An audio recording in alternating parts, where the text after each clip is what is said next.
Hey, sorry, I had a small memory problem in my iPod and I just realized I've been talking for 20 minutes already, so I will try to speed up the process a little bit. Okay, so we're done with the reality check and now we need to go to the goal setting. So in this part, employees need to identify goal and method to determine goal progress. They need to evaluate whether what they want is either a short-term goal or a long-term goal, and they need to be aware of their desired position and their level of skills. And from the company's perspective, we have what we call SMART goal, where the company assesses specific, measurable, attainable, relevant, and timely goals for the employee. They need to commit to help the employee reach their goal. And those goals, the employee needs to check beforehand whether it is compatible with the line of direction of the organization they work in. And the last one is action planning. So from the employee's perspective, action planning is identifying steps and timetable to reach goal. And from the company perspective, it is identify resources employee needs to reach goal, including additional assessment, courses, work experience, and relationship. It is basically like an action plan. You need to write down how you are going to put everything into action. You need to do that with the HR if you're an employee, or if you are the HR, you need to do it with your employee, and you need to clearly understand what the employee wants. So now we're going to quickly review two case studies about Sprint and how they introduced the development plan within the organization. What is it? So they focus on 5 key aspects. Act with integrity. You shouldn't be compromised. You need to focus on the customer. You need to deliver results. You need to build relationships and develop leadership. See, working with people is always one of the core principles in everything you're doing, whether it's teamwork, whether it's developing strong partnership with the customer and your co-workers. You need to be able to work with people. So you need to understand people for doing that. And then we go to General Mills development plan. General Mills is a food company. Before Sprint was a telecom company. And in the General Mills development plan, employees need to ask themselves those 4 questions. What professional goals do I have? So what do I want, basically? What are my talents and strengths? You need to self-evaluate yourself. What development needs are important to improve? You need to check the areas you need to develop. And what will be my objective for this plan? What step can I make to achieve it? You need to write down the action plan. Then we move on to the 4 approaches to employee development. I'm going to develop about formal education and assessment, and then I will let Richard step onto the stage and explain you about job experiences and interpersonal relationships. Okay, so let's start. We've got formal education first. We've got different type of formal education. When you are an employee, you have either on-site education. Basically, the company hires a professional to come within the company to teach the employees directly. It is very efficient and very good when you have something you want to teach the employee specifically, because it can be tailored to suit the company's needs. And then you have just regular education. You send your employee to university. But if you do that, some companies will have something called tuition reimbursement. Everything on the title. Basically, you go study in a fancy university, you learn a lot of beautiful new things, and even better than that, your company is paying for everything. So this makes the employee committed to their company because they feel that they need to pay back what the company invested in them. So it's a good method. It's very costly, especially if you live in the US where tuitions are crazily unaffordable, but it gives some sign of like commitment to the employees. And then you have executive education. Those are programs designed to enhance leadership skills and to build foundation in general management, and they involve blended learning. Do you remember what blended learning is? This is what you're doing right now. First you're learning with technology, with me, through a projector on a screen. I'm not here, you're there. And then Richard is coming in. Richard is right here, I suppose, maybe there, I hope he's here. And now he's coming in. This is blended learning. Okay, and my last part is assessment. What is assessment? Assessment is the evaluation or estimation of the nature, quality, or ability of someone. Basically, who and what is this person? What is this person made of? What can they provide? What can they bring to the company? How do you assess yourself? Well, there are some tests that you can take. I'm just going to give you 2 examples because there are a lot of different tests you can do by yourself. I'm sure even on Facebook, like you keep seeing all those random assessment tests, but those ones are actually professional ones.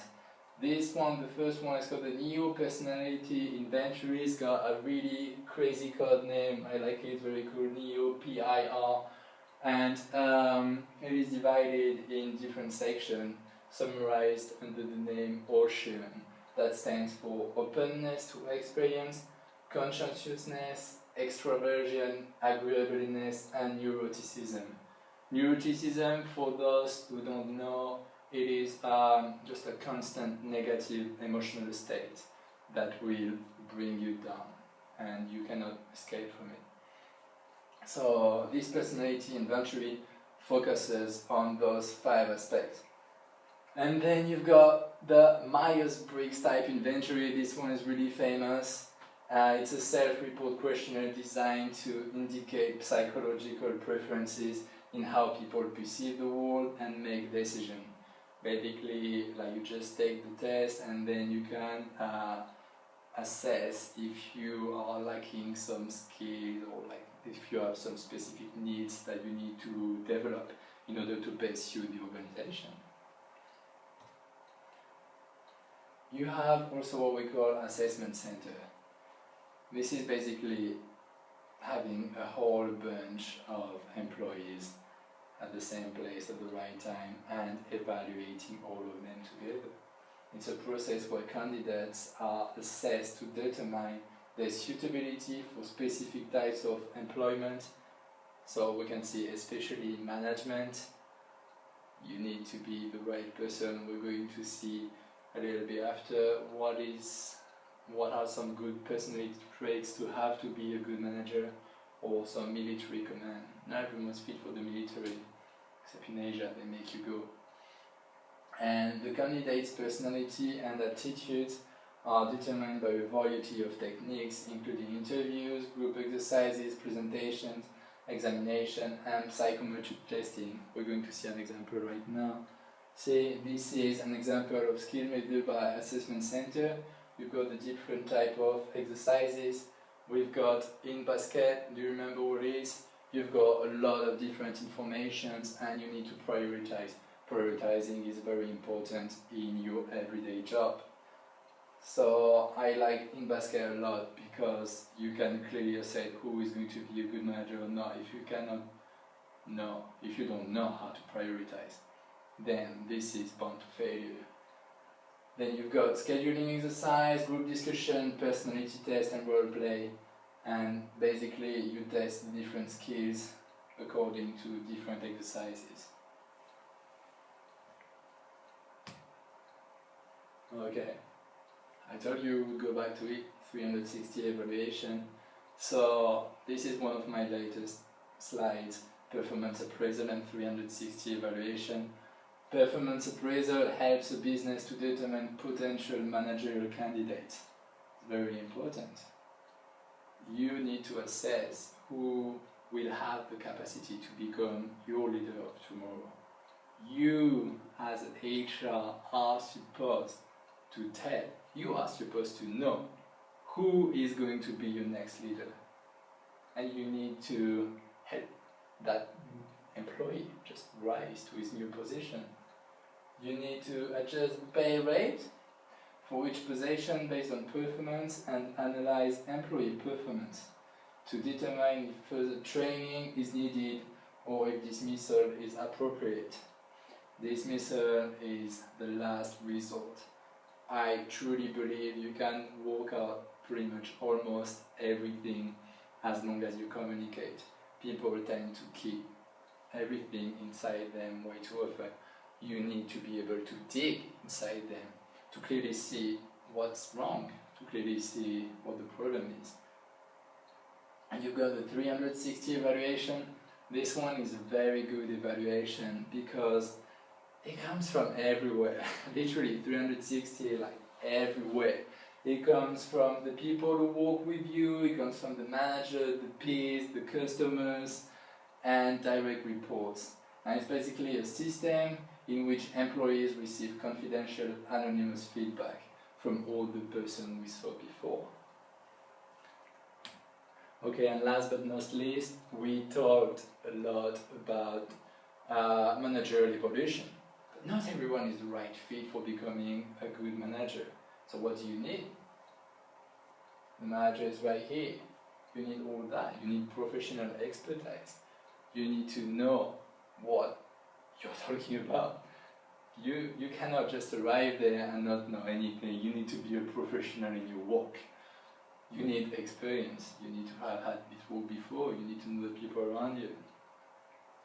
You need some specific character trait. You need to be able to listen. Listening is very important. Too often people just talk and talk and talk and don't actually listen. If you listen to the people, you can learn everything. You can know what's wrong and you can know where to go from here. You need to have good interpersonal skills. Okay, you need to be good with people and you need to have great communication skills. This is by far the most important.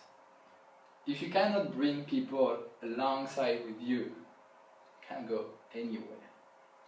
It's impossible to achieve anything on your own. You always need to have the right person around you. Okay, I'm going to give you an example. You all know Steve Jobs. In this classroom, I cannot see, maybe Richard can check for me, most of you have iPhones, I don't know, MacBooks, or whatever.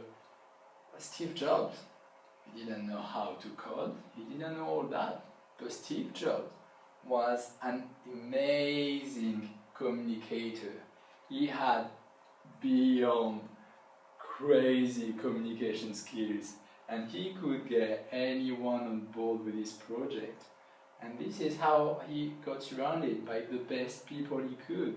They made perfect products, but he knew how he could sell them. Could he make the products himself? Of course not. But because he had amazing communication skills, he got people on board and Apple became the success we all know. So communication is really important, guys. Listening is very important. There are a lot of very important things. You need to pay close attention to what's around you. Even more in the HR field, you are working with people. People are your resources. You are working with and for people, so you need to be able to listen and convince them when there needs to be. And that's it for my part. Next, Richard, that is still right there. I guess he's going to talk to you about job experiences. Okay, bye bye guys.